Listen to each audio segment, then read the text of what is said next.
Hello, I'm Felicity Cohen. I'm so excited to introduce you to my Wellness Warriors podcast. For over 20 years, I've been a passionate advocate for helping thousands of Australians find solutions to treating obesity and health-related complications through surgical intervention and holistic managed care. My podcast is dedicated to all the people, past, present and future, who have helped shape my journey and continue to inspire me to work consistently to achieve a healthier Australia in both adults and future generations. I hope you enjoy it. I'd like to welcome to my Wellness Warriors podcast, Professor Liz Isenring, or otherwise known as Dr. Liz. Welcome to the podcast today, Liz. Thanks for coming along. Thank you so much, Felicity. It's my absolute pleasure.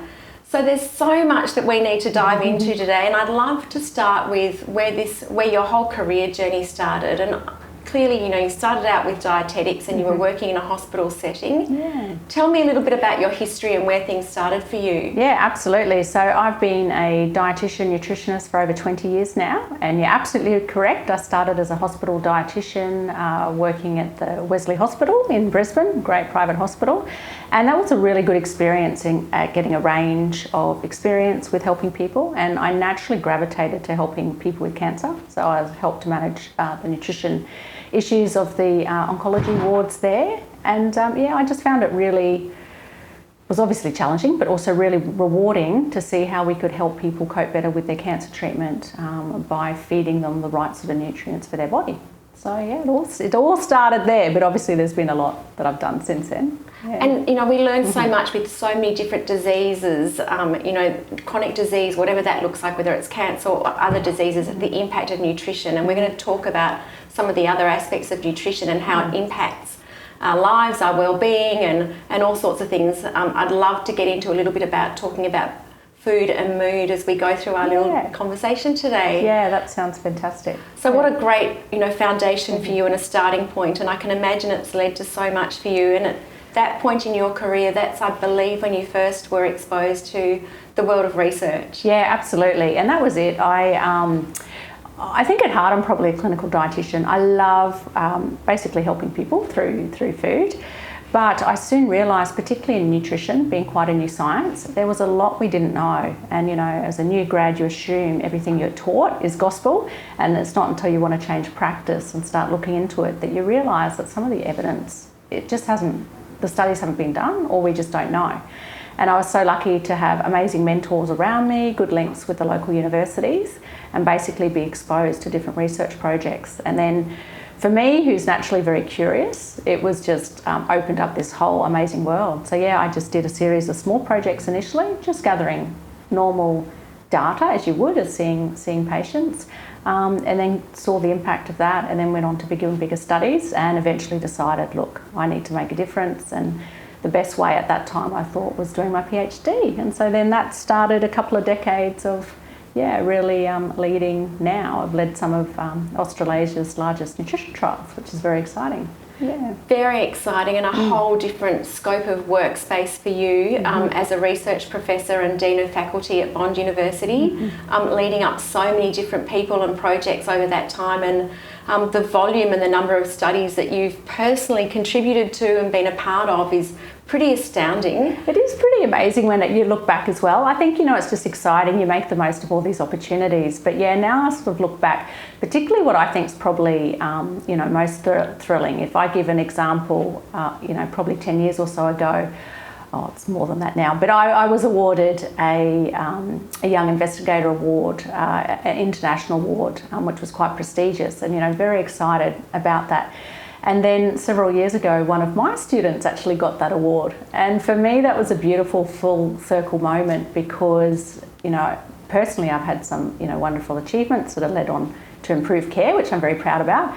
But I've also helped lead the next generation of dietitians and nutritionists who are actually making their own waves and improving care. And so that's lovely. But yeah, personally, I've published over 150 peer-reviewed scientific papers, and I can now add to that list an Amazon bestseller that I've just recently written. So now my family actually think that I'm a real author. I love that. I've bought the book. I'm still waiting for Amazon to deliver it, but I can't wait to read it. Yeah, no, look, it was good fun, and it was obviously very different to the scientific writing, but it was funny that, you know, my family and a few friends now actually recognise me as an author. I have been trying to tell them that that's actually what I have been doing for the past few decades, but now I'm a real author. So.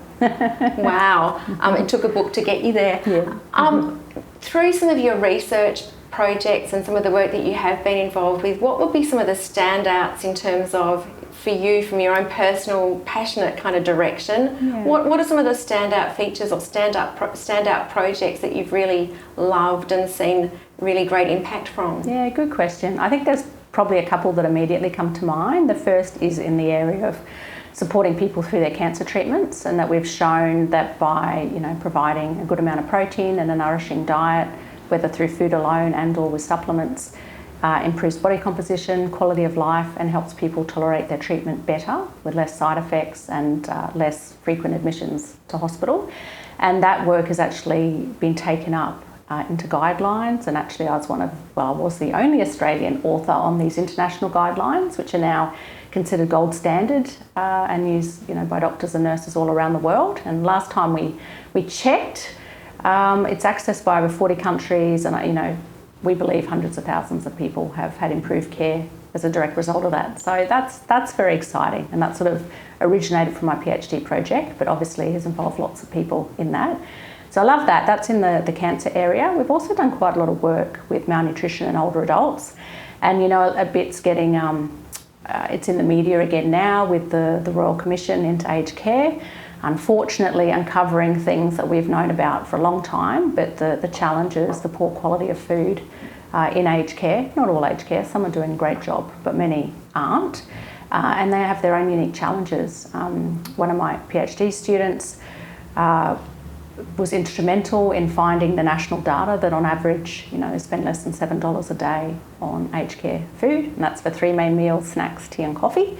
So, you know, I don't care how skilled a chef you are, it's incredibly challenging to provide nourishing, delightful food with such a low budget. Yeah. I mean, that really shocks me, and it really makes me feel like they're just missing out on fresh, healthy food and the nutrients that they need to function well. Absolutely, and considering, you know, if you're in aged care, often the meal, well, for me as a foodie, you know, it's a meal that breaks up your day. It's something that you look forward to. So if you can't actually enjoy that, and it's also not nourishing you, I think there's some real challenges there. The good news is there is some really good work, including the Lantern Project, which is also one of my previous PhD students. Dr. Sri Hugo is doing some amazing international work in that area, and we actually have good evidence to show that we can make a difference to quality of life and nutritional status and malnutrition rates by doing the right thing. Also, some of my earlier work is pivotal in the Aged Care Royal Commission in terms of those rates, those horrific rates that we hear that, you know, 1 in 2 elderly people are often assessed as malnourished in aged care. Some of our earlier work, you know, demonstrated that. So, yes, so that obviously is a challenging topic, but I still obviously feel a sense of pride with myself and my team, the work we've done, because it's been really instrumental in raising the awareness, raising the challenges, and more recently and more positively also showing that there's actually a lot we can do, but it's a complex issue. It's not going to be solved just by money or one discipline. We all need to work together, and we need to support. But I would argue having a decent food budget is a good first step. Yeah. Amazing. You've raised so many questions for me right now. Let me think, where do I want to start? So first of all, on the subject of malnutrition in an obesogenic patient population that we're dealing with all the time, there's this common misconception that when I have bariatric surgery, how am I going to actually survive and get adequate nutrition? And what many people don't understand is that as an overweight or morbidly obese patient, the ability for the body to actually absorb good nutrition is compromised already, and that what we're doing by achieving a healthier weight situation, a better BMI composition, that patients are actually then able to absorb better nutrition, and they're not going to be in a situation or a state of malnutrition. Yeah, and have better metabolic outcomes and whatever as well. I agree with that, but obviously you have the support of your expert dietitians and nurses who are also looking at that and ensuring that they're eating the right things and appropriate supplemented when needed. And you're absolutely right, obesity is a form of malnutrition. The challenge is that we often have though as well is that people, because they might look overweight or obese, people then just assume, well, there's no way they can be malnourished because, they've got... but we do also have the challenge that, while they might have excess fat, they're not getting in enough nutrients and particularly, certain vitamins and minerals, which can lead to a lot of problems. And it is improving, but, I can remember several occasions, working as a hospital dietitian where someone who was overweight but hadn't been eating very well for quite a period of time, often maybe due to throat cancer or something like that. And people think, oh, it's okay, they can afford to lose a little bit of weight, but not realising, well, that person actually has had, hasn't eaten well, for weeks or months. And although they've got the excess fat, they're not taking in the appropriate nutrition. So, and some of that is also happening in aged care. And unfortunately, they're often fed things that are easy to prepare and cheap, a lot of refined starch, processed foods, which is also not what the body wants, particularly when we want some good quality protein sources that don't necessarily have to be more expensive, but people often see that they are, and that's one of the first things to go off a food budget if you're only given, $7 or $8 a day to spend on food. I think there's so many ways that we can address this problem. Firstly, for me, I'd like to keep people out of aged care. For as long as possible. I think, that's my absolute mission, first of all. And when we're talking to people in their 40s and 50s, they're not often thinking about, well, where am I going to be when I'm 70, 80 and 90 and beyond? And you've got to have good functional fitness, be healthy, fit and well, and have the capacity to have a vision of what does that look like for me? Do I want to live in my own home until I'm 95? And that's a huge thing for me. So I think number one is let's try and keep people out of aged care. But also I think it's a really big community responsibility that we all need to take on board, and I 100% agree that a collaborative approach from so many different sectors needs to be engaged to really looking at this effectively and looking for solutions, because it's not acceptable. In my mind, that is an unacceptable situation. Absolutely. If it was my mother or my father, would I want them living like that? Absolutely not. So really, really important work that you're doing in that space. So, and something that I think is a bit of a wake-up call for all of us. I think so. So on one hand, it was, quite frustrating when we heard that the Royal Commission was going to be called, because it's, those people who've worked in the area, it's like, we don't need a Royal Commission. We know what the issues are. And more importantly, we know what some of the solutions are. Let's just do it. But I think perhaps for the general population, it needed awareness raising. So from that perspective, it's important. I wanted to touch, that was such a good point, Felicity, that you mentioned that people really need to start thinking earlier, 30s, 40s, 50s. Absolutely. And what we can do in terms of taking our own personal responsibility for us, but also role modelling healthy behaviours for our family and our loved ones, because you're exactly right, building muscle mass, developing those really healthy foundations, it's critical. I know some very motivated 70 and 80-year-olds which are doing great things now, and that's fantastic. But if they had started, in their 40s or 50s, they'd actually be in an even better place. So I think that's something that we need to be aware of. And I also, work in a medical clinic where I'm seeing a lot of people who already have a lot of chronic diseases, and they're very motivated because they already have the disease. But we think if we could actually just work a little bit earlier and help with prevention, then, we can stretch out that period of really good quality of life for so much longer. So absolutely, and I'm a massive advocate for prevention is so much better than cure. And even in our patient population, whether it's an overweight patient or an obese or morbidly obese patient, capturing someone before they develop chronic diseases, the younger the better. And over the last 21 years, it's been really interesting for me, because when I first started, it was always patients were just turning 40, just turning 50, and already had one or two medical comorbidities.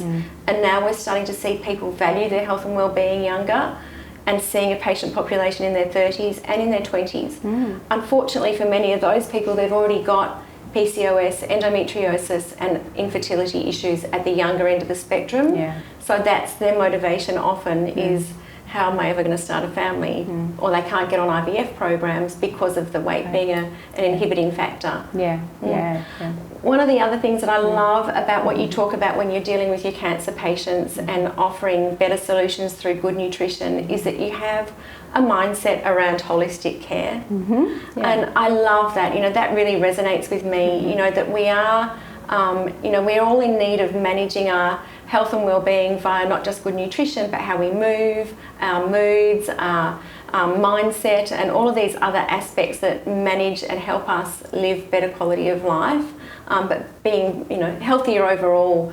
Tell me about how you work with your cancer patients that's external to just their nutrition and some of the other things that you advocate for. Yeah, absolutely. And I can perhaps even explain a bit of the backstory. So up until fairly recently, I have very much focused on the nutrition side because, you know, it's the science and, you know, it was really about looking at it from that framework.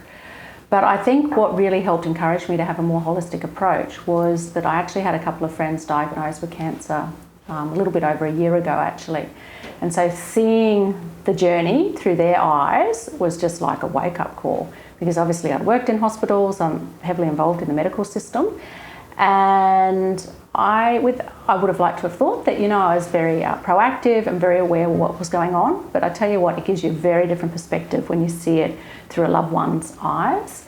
And I got to see the good care, and rest assured there is some really excellent care in hospitals, but there's also the bad, unfortunate, the real ugly in terms of just gaps in care.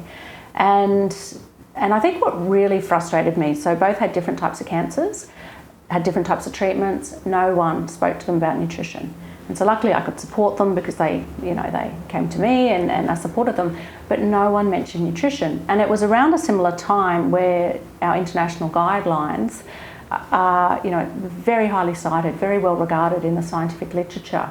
And so I feel, you know, on one level you're sort of patting yourself on the back, we're making a difference, and yet it wasn't getting down to the everyday person and where it really mattered. And so something about that just really made me think, and rethink everything. So I basically thought, and that was actually one of the main reasons for starting LINC Nutrition. I wanted to be a link to help fill those gaps in care and to provide the cutting edge research that we know how nutrition can improve care for people with cancer and get it to people now who need it now rather than afterwards. You know, the research brain, I did a bit of investigation, and on average it does take about 15 to 17 years from when something has been published in a scientific paper before it then gets adopted into standard care, and which, you know, is unacceptable. But also the older I get, the more I'm not going to wait 15, 17 years from when something I've been working on in the lab or in a clinical setting gets to improve patient care. So I thought I need to be part of the solution. So I love that. We all need to back that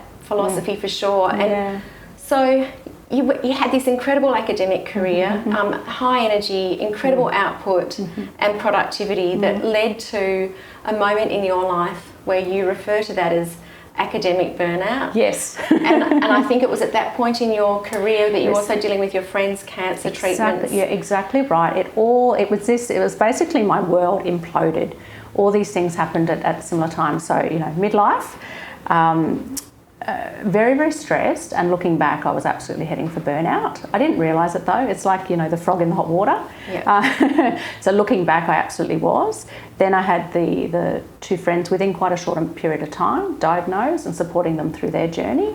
You know, I've got elderly parents who are luckily in great health, but you've got that challenge. I also have two amazing teenagers, but I've got that challenge. So it's a really interesting time in life. And I thought, it just really made me sort of reassess everything. And you're right, I actually now refer to myself as a recovering academic. Yeah, wow. So I think, just like I said, you know, as a clinical dietitian, I think also I'm an academic at heart. I'm naturally very curious. I like to work out how things, you know, how they work, why things are a certain way, and how we can improve things. I constantly like tinkering and seeing how we can improve things. And, you know, while universities are an amazing setting, I do think they have their own unique challenges. And keeping in mind my sort of stress and burnout happened a little bit over a year ago, my understanding is it's actually even worse in a lot of situations now because of the COVID. A lot of universities have lost a lot of their funding that they typically get from international students. So it's quite hard, and I think if you're wanting to research at a top international level, as well as teach, as well as lead a department, as well as all the other things, and trying to be a busy working mum, then it absolutely is. And ironically, being a leading nutritionist, I was not actually looking after myself, and I was not prioritising my own self-care. So, and I would say that you're not dissimilar to a lot of other professionals in their chosen specific field, that you can impart knowledge and share and mentor others, but what you're actually doing behind closed doors to care for yourself can often be the total opposite, because you're so focused on everybody else first. And I think it's exactly right, and it's not till I've started talking about it that a lot of people have approached me, particularly doctors, nurses, and I think any sort of high-level execs, but it's particularly the women, I think, because particularly if they're managing families and elderly parents and all the other challenges we do as well. We're so good at putting out fires and solving everyone else's problems, but not necessarily putting our own self-care as a priority. So I love some of the work that you've put into your LINC Nutrition programs regarding how to manage burnout.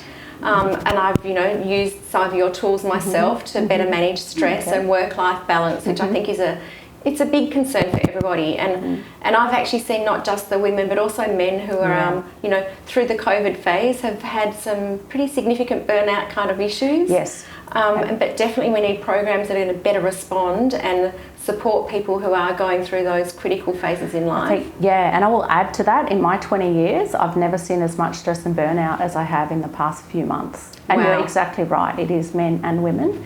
And it's people that are not, pillars of the community, absolute mentors that you think have everything together. And they're under extreme situation, extreme stress, and there is unfortunately a lot of stress and burnout out there. But the good news is there is also quite a lot that we can do to help improve that.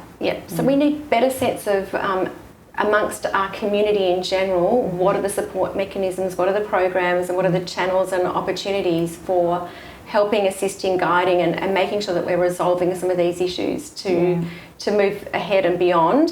What are some of the features about your the LINC Nutrition programs that you're running that support people going through phases like this in life?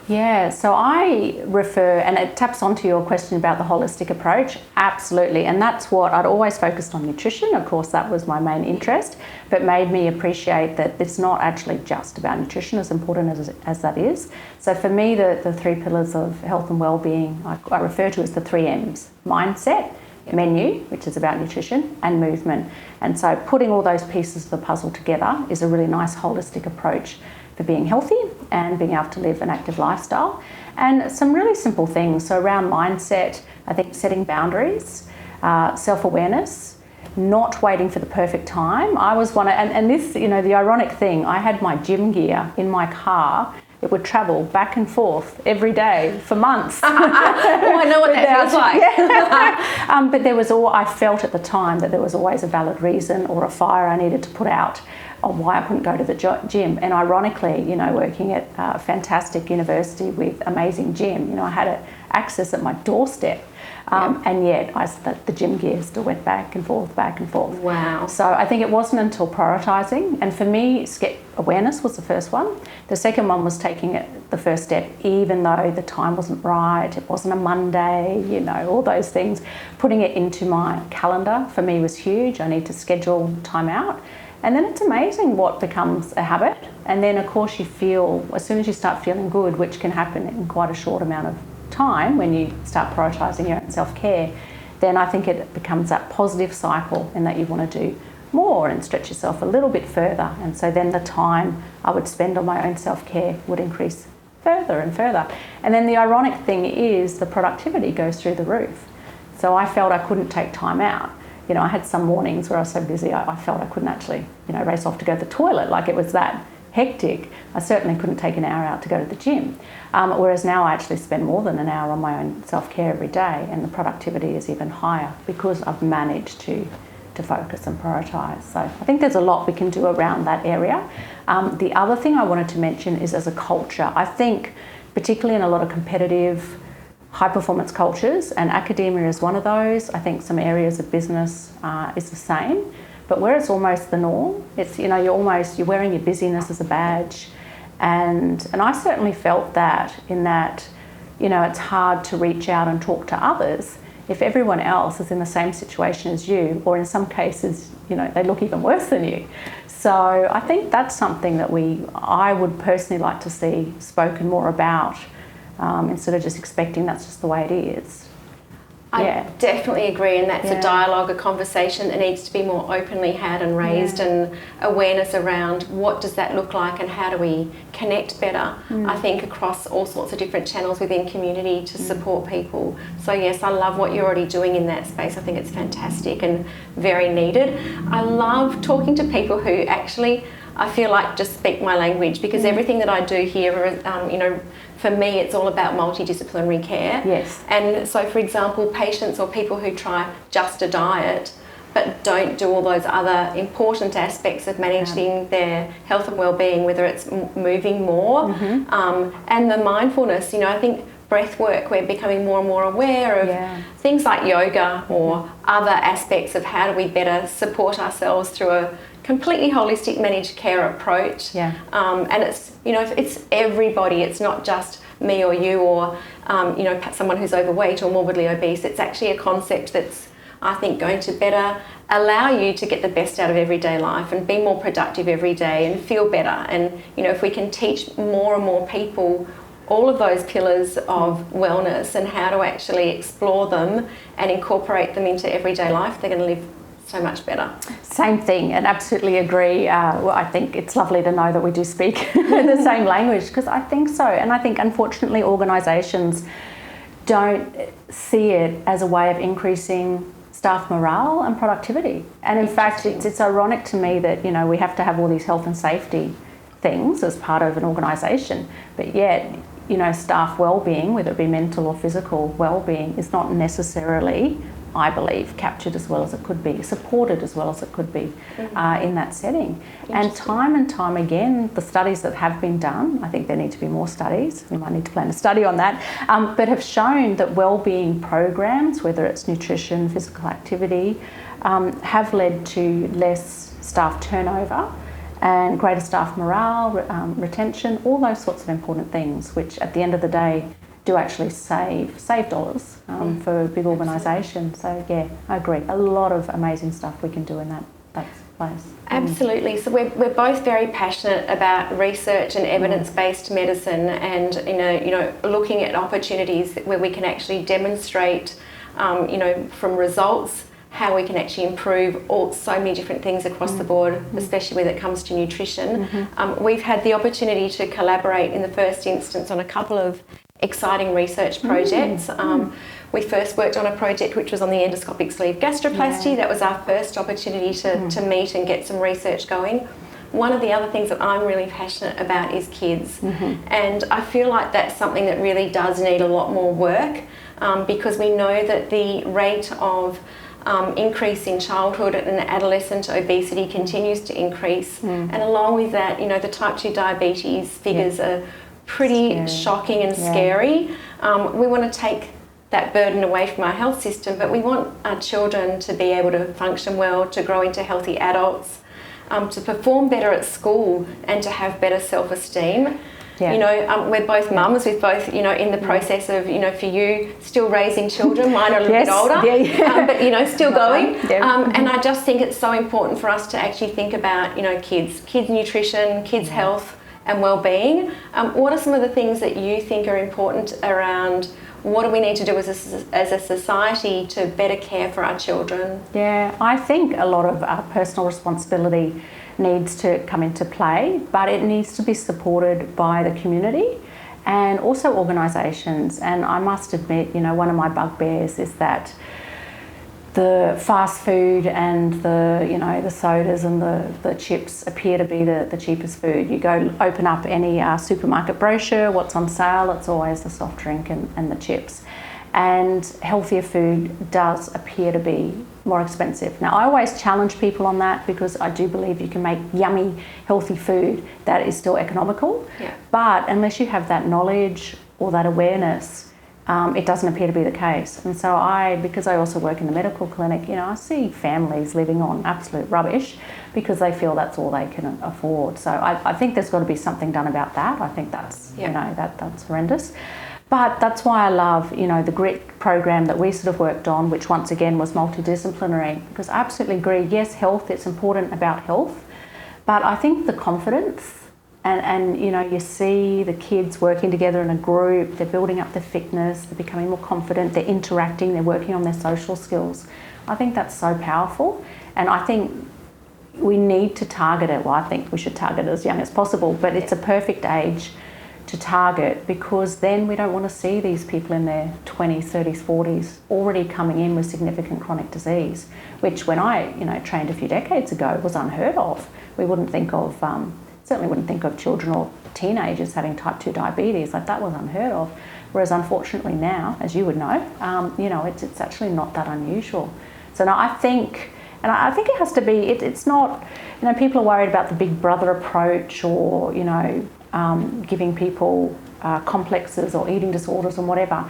And I think it's absolutely not about that. It's about doing it in a supportive, multidisciplinary environment that's fun, that's encouraging, that helps with confidence, it helps with social interaction, and can lead to lifelong benefits. So I think there needs to be more done about that.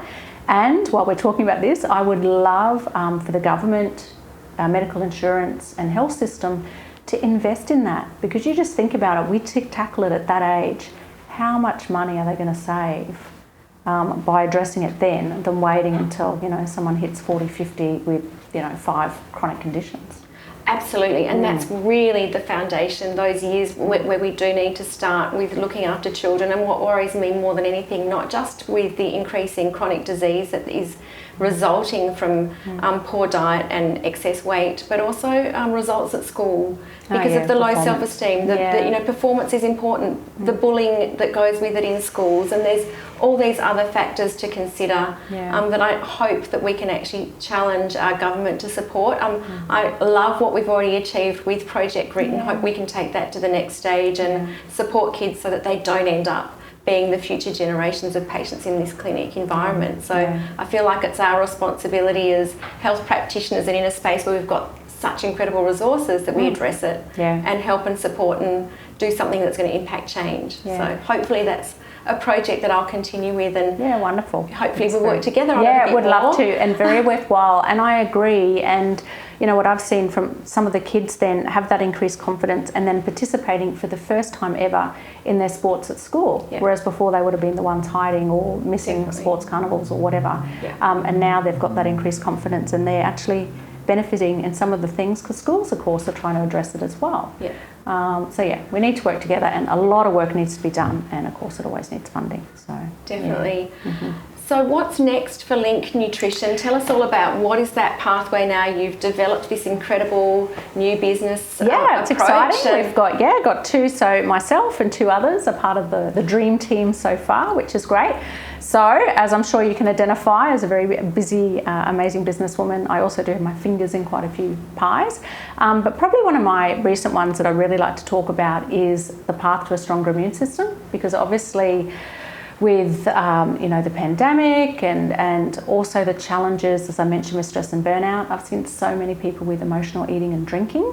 So basically I have developed a program, and actually we can have the gut map. We can perhaps include that as a link that people can download. So, I'm just kind of all of a sudden sitting on the edge of my chair because I just so relate to listening to these kind of issues that people are facing, and it's what I'm hearing all the time. So I'm fascinated. Yeah, it's huge. So basically I took all the science, the complex science, and developed the gut map, which is a super simple, fun, easy infographic that you can just print out, stick on the fridge, stick on the pantry shelf, and it does focus on the 3 M's, so mindset, menu and movement, of things that we can do to improve our gut health, to improve our overall immune health. And people are starting to learn now because we're talking about it more during COVID, but a lot of people didn't realise that 70% of our immune tissue is actually located around our gut. So it's important that we have good gut health to strengthen our immune system.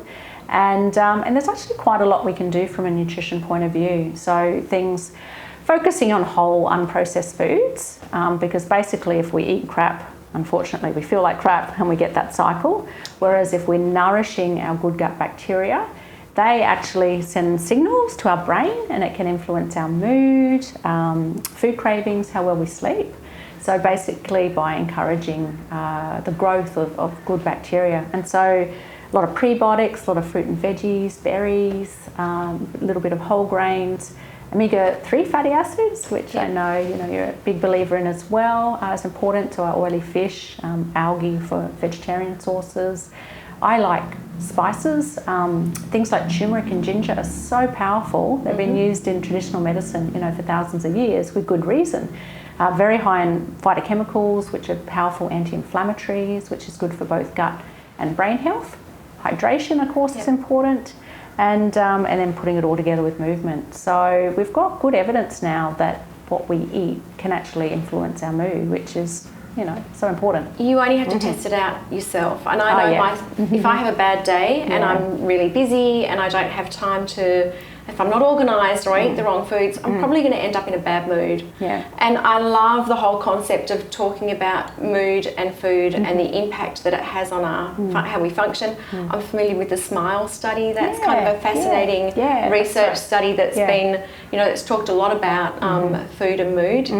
Tell me more about some of the things that are important to understand around food and mood. Yeah, well, I think it's overall knowing that basically our brain and our gut talk to one another. And so we've known that what we think can influence our gut for a little while. And you think about it, if you put it on the spot, you need to give a talk. Often we get those butterflies in our stomach or might need to race off to the toilet.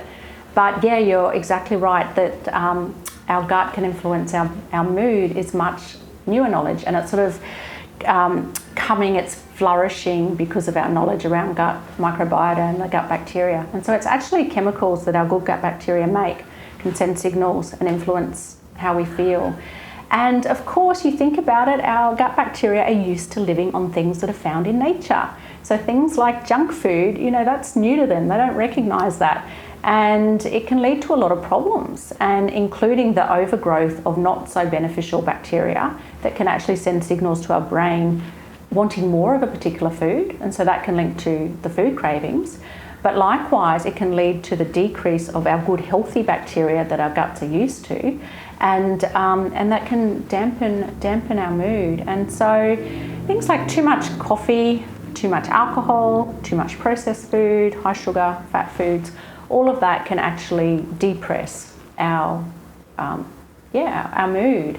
So people are becoming more aware of it. Even our doctors are becoming more aware of it, which is great. But if people are experiencing a low mood or anxiety and depression, nutrition is a key part. I mean, some people will need to go onto medication, but I would always argue, look at the basics, get the foundation right, get the nutrition right, make sure they're sleeping well, combining it with a healthy mindset and movement, getting a bit of sunlight and fresh air. Is so key. And unfortunately, you hear those stories of someone going in and automatically being prescribed an antidepressant without actually trying to tackle some of those basic ones first. 100%. And in this patient population in here as well, depression and anxiety are really, they're comorbidities that we see in many, many of our patients. Yeah. We're lucky that we've got this incredible team. So the psychologists obviously help with managing a lot of those issues. But food, the nutritional factor is so vital, and putting all the pieces to the puzzle together, I think, is key in making sure that we're creating some kind of impact and change. Yeah, absolutely. And it's only going to be a growing area in terms of gut health and prebiotics and postbiotics and symbiotics, and making sure we've got the good fibres and the good gut bacteria that we feed ourselves regularly is really important. And that's my concern about processed food. So even, a lot of people are either going vegan or plant-based, which of course is great. We know there's good health benefits with eating more plant-based foods. But I have to say I have a concern with some of this manufactured vegan meats and things, because it's still processed. Yes. Now, we don't actually know enough. I mean, it might be fine, but it's still processed. And from our existing research, anytime stuffs around with things, we tend to get good evidence that down the track it doesn't necessarily lead to benefits for our health. So I'd still like people, plant-based and vegan is a lovely way to go if that's what people want to do, but still, try and include lots of food as found in nature. totally agree. We need to go with lowest possible human intervention. Yeah. I really am a great believer in that, and you know that everything in moderation. Yeah. You know, that was the philosophy that I grew up with in a family, that there's no bad foods, only bad eating habits. Yeah, nice. Everything in moderation is a really good concept to live by. And definitely lower human intervention when it comes to looking at maybe, you know, cutting out some of those processed foods. It's a really good concept. Yeah, and I also with the 80-20 rule, and I'm, you know, an absolute foodie, so it's interesting often with dietitians, people think, oh, you're going to make me live on, and you'd have this, I'm sure, with your organisation, people are just going to put me on lettuce and I have to live on rabbit food. But no, food, you know, is such an important part of our culture and our community and our sharing it with loved ones. 100%, and it should be. Yeah, exactly. And you know, we love our dietitians. They are definitely not the food police. And you know, we love to be able to give back that enjoyment of food. You know, that the pleasure of the table should still be critical with family, with friends, and entertaining. And you know, we bring in chefs who do some amazing things here as well. So I love all of that. I would love to keep talking forever and ever. There's so much to talk about. We've got so many topics. Can we save chapter 2 for another podcast? Because that would be fun. One question I like to ask all of my guests is, Liz, for you, describe, what does wellness mean for you? Wellness for me is having enough energy to do everything I want to do and still be the best version of myself for my loved ones. I love that. And it's very much that, just being passionate about life, engaging, and for me it's very much from the inside out. So it's nourishing, you know, mind, body and spirit, but really being able to embrace life. So it's not, you know, just about how good you look in a bikini or any of that sort of very superficial stuff. It's really being able to have the energy, the strength, the confidence to do what you want to do. Love that. Thank you very, very much. I'm going to make sure that we do share some information so that people can connect and learn from you and some of the things that you're publishing through LINC Nutrition. So thank you so much for sharing. Please thank Dr. Liz for joining me today. My pleasure. Thank you.